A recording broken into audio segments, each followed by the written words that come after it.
It's finally time to head home from this South African adventure, but first we're gonna spend a 5-day layover in Dubai. Flew Cape Town to Joburg and Joburg to Dubai on Emirates, this time in economy. We were definitely spoiled on the way over here because it was pretty sad walking by the upstairs business class area on board the A380, but it was only an 8-hour flight and we powered through it.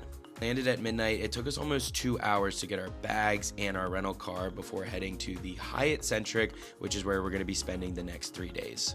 We booked this room with our Chase points transferred to Hyatt for 18,000 points per night.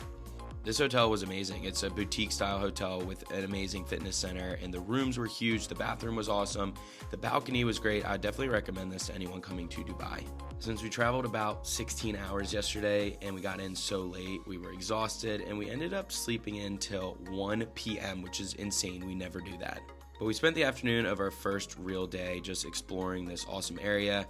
Got a coffee at a local cafe, got an acai bowl, did a little workout, and just got prepared for a fun trip ahead. This part of Dubai reminded us so much of Miami. It was very upscale and safe and just a great place to kick off the trip. A tip for Dubai is I caution you guys to rent a car. It's not that it's expensive. I just thought the roads were a little bit difficult to drive on and a little bit confusing. And the Ubers aren't very expensive, so looking back, I would have just Ubered everywhere. Which is exactly what we did to head over to the Dubai Mall. It was a $10 Uber, it was a 15-minute ride. The traffic was so crazy at the mall and I just didn't feel like dealing with parking, and so I felt like that was the right call. This mall is insane, guys. Literally the most insane mall I've ever been to. It has a bunch of different districts, an ice rink, an aquarium, like 6 stories. This place is just insane. We went on a Saturday evening and it is high season, so it may not always be this crazy, but definitely recommend going by and checking it out. But after a couple hours, the crowds just kind of got to us and we were like, okay, cool, we've seen enough.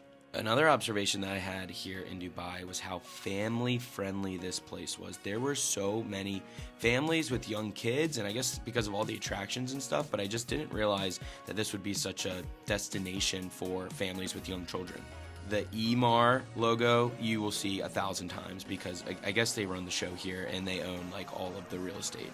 We were considering this KFC, but we ended up eating at Mason D Curry or Day Curry, which was a highly ranked Michelin-starred restaurant that was overlooking the fountain.